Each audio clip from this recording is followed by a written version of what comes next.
ছাত্ৰ-ছাত্ৰীসকল আজি মই দশমমান শ্ৰেণীৰ ত্ৰিভুজ চেপ্টাৰটোৰ উপপাদ্য 6.1 তোমালোকৰ লগত আলোচনা কৰিম। উপপাদ্য 6.1 আছে এটা ত্ৰিভুজৰ যিকোনো এটা বাহুৰ সমান্তৰালকৈ এডাল ৰেখা টানিলে সেই ৰেখাডালে আন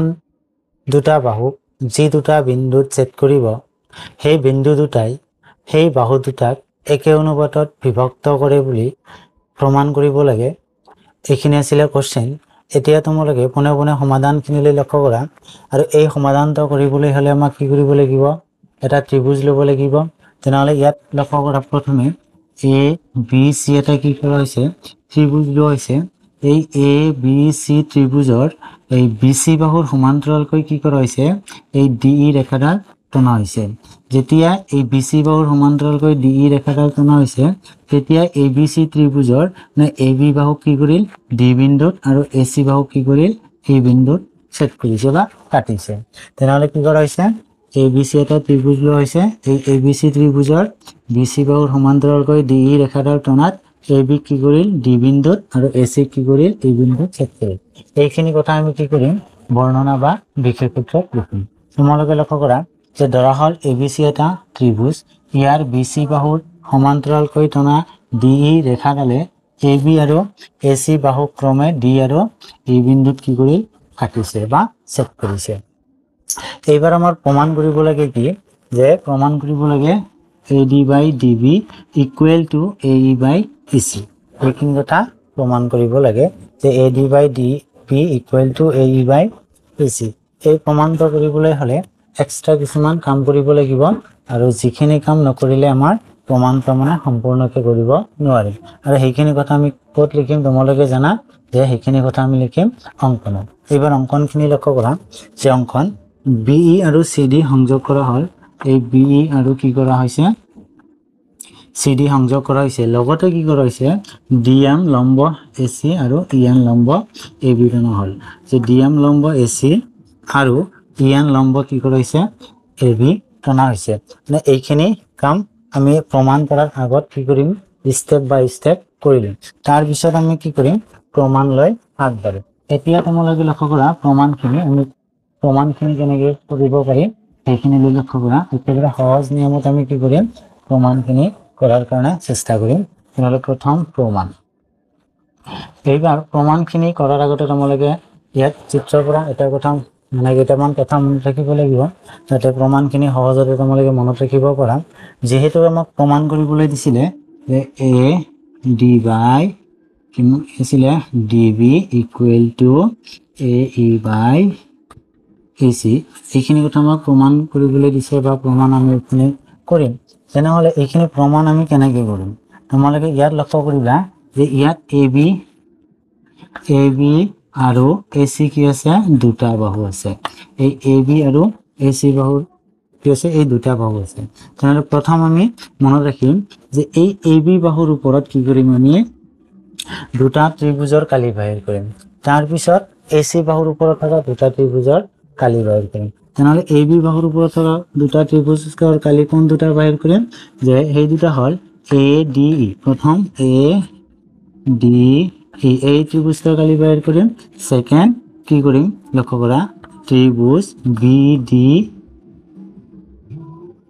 ই, বি ডি ই এটা ত্ৰিভুজ বি ডি ই, এই দুটা ত্ৰিভুজৰ কি কৰিম, কালি আমি বাহিৰ কৰিম। তেনেহ'লে এ ডি ই এই ত্ৰিভুজ আৰু বি ডি ই এইটো ত্ৰিভুজ। তাৰপিছত এ চি বাহুৰ ওপৰত থকা দুটা ত্ৰিভুজৰ কালি বাহিৰ কৰিম। সেই দুটা হ'ল এ ডি ই আৰু চি ডি ই, এই দুটা ত্ৰিভুজ এ ডি ই আৰু চি ডি ই, ইয়াত দুটা আৰু ইয়াত দুটা, এই টোটাল কেইটা হ'ল, চাৰিটা। এই চাৰিটা ত্ৰিভুজৰ কালি বাহিৰ কৰিব পাৰিলে মানে প্ৰমাণটো আমাৰ হৈয়ে যাব। তেনেহ'লে প্ৰথম লক্ষ্য কৰা কি কৰিম, এ বি বাহুৰ ওপৰত থকা দুটা ত্ৰিভুজৰ কালি বাহিৰ কৰিম। তেনেহ'লে area A D E, A D E ত্ৰিভুজৰ কালি কি হ'ব, কালিৰ ফৰ্মুলা তোমালোকে পাইছিলা যে হাফ ইনটু ভূমি ইনটু উচ্চতা বা উন্নতি। তেনেহ'লে হাফ ইনটু যেহেতু এ বি বাহুটো লৈছে তেনেহ'লে এবাৰ ভূমি কি হ'ব এ ডি হ'ব আৰু যেহেতু ত্ৰিভুজটো লৈছে এ ডি ই গতিকে এ ডি কি হ'ব এ ডি হ'ব ভূমি ঠিক হাফ ইনটু ভূমি ইনটু উন্নতি কি হ'ব এ ডিৰ বাহুৰ ওপৰত উন্নতি কি আছে ইয়ান আছে উন্নতি ইয়াক ইকুৱেশ্যন নম্বৰ কিমান দিম 1 দিম তাৰপিছত লক্ষ্য কৰা বি ডি ই ত্ৰিভুজৰ কি কৰিম কালি বাহিৰ কৰিম যে area B D equal half into ভূমি এইবাৰ ভূমি কি হ'ব বি ডি হ'ব ভূমি হাফ ইনটু ভূমি ইনটু উন্নতি উন্নতি একে হ'ব ইয়ানে কি হ'ব উন্নতি যেহেতু এ বি বাহু লৈছিলে গতিকে উন্নতি কি নাই পৰিৱৰ্তন নাই গতিকে উন্নতি কি হ'ব ই ইয়াক ইকুৱেশ্যন নম্বৰ কিমান দিম 2 দিম নহ'লে এ বি বাহুৰ ওপৰত থকা দুটা ত্ৰিভুজৰ কালি বাহিৰ হ'ল এতিয়া কি কৰিম এ চি বাহুৰ ওপৰত যি দুটা ত্ৰিভুজ লৈছিলে সেই দুটা ত্ৰিভুজৰ কালি আমি বাহিৰ কৰিম তেনেহ'লে প্ৰথম কি লৈছিলে এ D E area A D E equal to half into ভূমি এবাৰ কি যিহেতু ত্ৰিভুজ এ ডি ই আৰু বাহুটো লৈছে এ চি গতিকে এ ই কি হ'ব ভূমি হ'ব হাফ ইনটু ভূমি এ ইনটু উন্নতি কি হ'ব এ চি বাহুৰ ওপৰত উন্নতি কি আছে ডি এম ইয়াক কিমান দিম ইকুৱেশ্যন নম্বৰ 3 তেনেহ'লে এ ডি ই ত্ৰিভুজ হ'ল এবাৰ চি ডি ই ত্ৰিভুজৰ কালি কি কৰিম বাহিৰ কৰিম area C D E equal to কি হ'ব হাফ ইনটু ভূমি কি হ'ব যেহেতু চি ডি ই গতিকে ভূমি হ'ব ই চি ই চি ইনটু ভূমি ইনটু কি হ'ব উন্নতি কি আছে ডি এম যেহেতু বাহু এ চি গতিকে ডি এম ইয়াক ইকুৱেশ্যন নম্বৰ কিমান দিম 4 এতিয়া লক্ষ্য কৰা তোমালোকে যেহেতু আমাক প্ৰমাণ কৰিবলৈ দিছে A D by D B equal to A by B C এইখিনি বস্তু আমি কেনেকৈ বাহিৰ কৰিম এই চাৰিটা সমীকৰণৰ পৰা আমি বাহিৰ কৰিম তেনেহ'লে 1 নম্বৰ আৰু 2 নম্বৰ সমীকৰণ দুটালৈ লক্ষ্য কৰা 1 নম্বৰ সমীকৰণৰ এ ডি আছে 2 নম্বৰত বি ডি আছে গতিকে 1 নম্বৰ আৰু 2 নম্বৰ যদি কি কৰা যায় হৰণ কৰা যায় তেতিয়ালে আমি কি পাম এই লেফট হ্যান্ড সাইডখিনি পাম তাৰপিছত 3 নম্বৰ আৰু 4 নম্বৰ দুটা যদি হৰণ কৰা যায় এই বাই কি পাম ই চি পাম গতিকে এইবাৰ লক্ষ্য কৰা যে 1 নম্বৰ আৰু কি কৰিম 2 নম্বৰ সমীকৰণ কি কৰিম হৰণ কৰিম যে এতিয়া 1 ডিভাইড 2 1 নম্বৰ আৰু 2 নম্বৰ কি কৰিম এবাৰ হৰণ কৰিম বাওঁফালৰখিনি বাওঁফালে হৰণ হ'ব আৰু সোঁফালৰখিনি সোঁফালে ইয়াৰ বাওঁফালে কি আছে area A D E divide কি হ'ব এৰিয়া বি ডি ই তেনেহ'লে বাওঁফালৰখিনি কি কৰা হ'ল বাওঁফালে হৰণ কৰা হ'ল আৰু সোঁফালৰখিনি কি হ'ব সোঁফালে হৰণ হ'ব তেনেহ'লে সোঁফালে কি আছে half into A D into কি আছে ই এন তাৰপিছত 2 নম্বৰৰ সোঁফালৰখিনি কি আছে half into B D into কি আছে ই এন এতিয়া লক্ষ্য কৰা ওপৰত ইয়ান তলৰ ইয়ান কি যাব কেঞ্চেল যাব ওপৰৰ হাফ তলৰ হাফ কি যাব কেঞ্চেল যাব তেনেহ'লে ইয়াত কি থাকিল ইয়াত থাকিল ওপৰত এ ডি তলত থাকিল বি ডি তেনেহ'লে A D by B D ইয়াক আন এটা ইকুৱেশ্যন নম্বৰ দিম যেনে 4 দিয়া হৈছিলে কিমান হ'ব 5 হ'ব তেনেহ'লে 1 নম্বৰ আৰু 2 নম্বৰ এই ইকুৱেশ্যন দুটা হৰণ কৰাৰ পিছত আমি কি পালোঁ A D by B D পোৱা গ'ল তেনেহ'লে প্ৰমাণৰ লেফট হেণ্ড চাইডটো আহিল এতিয়া কি কৰিম 3 আৰু কি কৰিম 4 নম্বৰ এই সমীকৰণ দুটা কি কৰিম আমি হৰণ কৰিম একে নিয়মত বাওঁফালৰখিনি বাওঁফালে হৰণ কৰিম তেনেহ'লে 3 নম্বৰৰ বাওঁফালে আছে area A D E divide 4 নম্বৰৰ বাওঁফালে আছে area C D E equal to সোঁফালে কি আছে হাফ 3 নম্বৰ সোঁফালে half into a E into কি আছে ডি এম 4 নম্বৰত কি আছে half into a C into কি আছে ডি এম ওপৰত ডি এম তলত ডি এম কি যাব কেঞ্চেল যাব হাফ হাফ কি যাব কেঞ্চেল যাব তেনেহ'লে কি থাকিল এ ই বাই কি থাকিল এ চি ইয়াৰ কাৰণে এটা ইকুৱেশ্যন নম্বৰ দিম 6 এতিয়া লক্ষ্য কৰা তেনেহ'লে আমাৰ প্ৰমাণৰ যিখিনি বস্তু লাগে সেইখিনি বস্তু ইকুৱেশ্যন 5 আৰু 6ৰ সকলত আহিব কিন্তু এবাৰ কথা হ'ল যে ইকুৱেশ্যন 5 আৰু 6 ৰ সকলোখিনি সমান কেতিয়া লিখিব পাৰিম যেতিয়া ইয়াৰ লেফট হ্যান্ড সাইড দুটা কি হ'ব সমান হ'ব যেতিয়া লেফট হ্যান্ড সাইড দুটা সমান হ'ব তেতিয়া ইয়াৰ ৰাইট হ্যান্ড সাইড দুটা কি লিখিব পাৰিম সমান লিখিব পাৰিম কিন্তু ইয়াৰ লেফট হ্যান্ড সাইড দুটা কিন্তু সমান হৈ থকা নাই কাৰণ লক্ষ্য কৰা এৰিয়া ADE বাই এৰিয়া BDE ওপৰত এৰিয়া ADE বাই এৰিয়া CDE ওপৰত দুটা যদিও সমান একে আছে কিন্তু তলৰ দুটা বেলেগ আছে তেনে তলৰ যি দুটা ত্ৰিভুজ বেলেগ বেলেগ হৈ আছে সেই ত্ৰিভুজ দুটা আমি কি কৰিম সমান বনাম নে সমান যেতিয়া বনাম তেতিয়া লেফট হ্যান্ড সাইড দুটা কি হ'ব সমান হ'ব আৰু তেতিয়া আমি ৰাইট হ্যান্ড সাইড দুটা কি কৰিব পাৰিম সমান লিখিব পাৰিম আৰু প্ৰমাণখিনি কি হ'ব শেষ হৈ যাব এতিয়া লক্ষ্য কৰা এই যি দুটা ত্ৰিভুজ তলত আছে এটা BDE আৰু এটা CDE কোন দুটা ত্ৰিভুজ এটা BDE এটা CDE এই ত্ৰিভুজ দুটা যদি লক্ষ্য কৰা যায় যে BDE আৰু CDE এই DE ভূমিৰ ওপৰত আছে আৰু এই DE আৰু BC এই দুটা সমান্তৰাল ৰেখাৰ মাজত অৱস্থিত তেনেহলে ক্লাস 9 ত তোমালোকে এটা উপপাদ্য পাইছিলা যে একে ভূমিৰ ওপৰত আৰু একেজৰ সমান্তৰাল ৰেখাৰ মাজত থকা দুটা ত্ৰিভুজৰ কালি কি হয় সমান হয় তেনেহলে সেইখিনি কথা আমি ইয়াত কি কৰিম প্ৰয়োগ কৰিম যেতিয়া প্ৰয়োগ কৰিম তেতিয়া আমাৰ কি হ'ব প্ৰমাণখিনি হৈ যাব তেনেহলে এতিয়া লক্ষ্য কৰা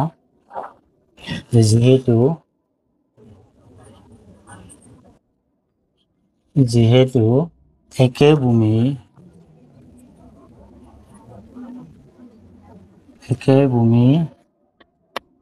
DEৰ ওপৰত আৰু একে সমান্তৰাল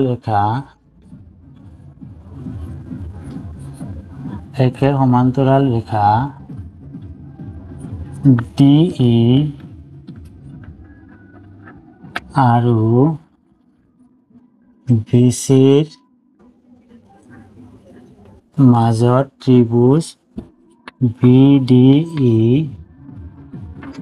আৰু ত্ৰিভুজ CDE অবস্থিত কি লিখা হয় যে একে ভূমি ডিৰ ওপৰত এই ডিৰ ওপৰত এটা ত্ৰিভুজ আছে BDE আন এটা ত্ৰিভুজ আছে CDE এই দুটা ত্ৰিভুজ আৰু এই DE আৰু BC সমান্তৰাল ৰেখা দুটাৰ মাজত অৱস্থিত এইখিনি কথা লিখা হৈছে যে যেহেতু একে ভূমি ডিৰ ওপৰত আৰু একে সমান্তৰাল ৰেখা DE আৰু BCৰ মাজত ত্ৰিভুজ BDE আৰু ত্ৰিভুজ CDE অবস্থিত তেনেহলে এই দুটা ত্ৰিভুজ যদি থাকে তেনেহলে এই ত্ৰিভুজ দুটাৰ কালি কি হ'ব সমান হ'ব therefore area BDE equal to কি হ'ব এৰিয়া CDE এই দুটা ত্ৰিভুজৰ কালি কি হ'ব সমান হ'ব আৰু ইকুৱেশ্যন নম্বৰ দিম যেটো লাস্ট 6 দি হৈছিল গতিকে এটো কি হ'ব 7 হ'ব এতিয়া তোমালোকে লক্ষ্য কৰা যে যেহেতু এই ত্ৰিভুজ আৰু এই ত্ৰিভুজৰ কালি কি হয় সমান হয় গতিকে এইবাৰ এই তলত যে আছিল 5 আৰু 6 ৰ হয় BDE ঠাইত CDE বহাই দিয়া নাইবা আমি কি কৰিম CDE ঠাইত BDE বহাই দিম যিকোনো এটা মানে বহাই দিম তেতিয়া কি হ'ব লেফট হ্যান্ড সাইড দুটা কি হৈ যাব সমান হ'ব সাপোজ এতিয়া লক্ষ্য কৰা যে ইকুৱেশ্যন সাপোজ 5 ৰ আমি কি কৰিম বহাই দিম তো ইকুৱেশ্যন 5 ইমপ্লাইজ লেফট হ্যান্ড সাইডৰ ওপৰৰখিনি ঠিকই থাকিব যে এৰিয়া ADE তলত যেহেতু চেঞ্জিং কৰিম কাৰণ BDE ঠাইত কি বহাই দিম CDE কি কৰে বহাই দিম আৰু ৰাইট হ্যান্ড সাইড যি আছে তাতে থাকিব ৰাইট হ্যান্ড সাইড আছিল AD বাই BD ইয়াত আনটা ইকুৱেশ্যন নম্বৰ দিম কিমান লাস্ট 7 আছিল এবাৰ কি হ'ব 8 হ'ব এতিয়া তোমালোকে লক্ষ্য কৰা যে ইকুৱেশ্যন 8 আৰু ইকুৱেশ্যন 6 এই দুটা সমীকৰণৰ লক্ষ্য কৰা ইকুৱেশ্যন 8 ৰ লেফট হ্যান্ড সাইড যি আছে আৰু ইকুৱেশ্যন 6 ৰ লেফট হ্যান্ড সাইড থাকে আছে জানালে লেফট হ্যান্ড সাইড দুটা যদি সমান হয় এতিয়া আমি কি লিখিব পাৰিম ৰাইট হ্যান্ড সাইড দুটা কি হ'ব সমান হ'ব জানালে এইবাৰ লিখিব পাৰিম এই সমীকৰণ 8 আৰু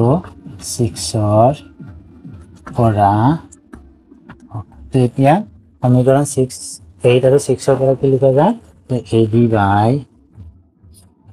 BD equal to কি হ'ব AE by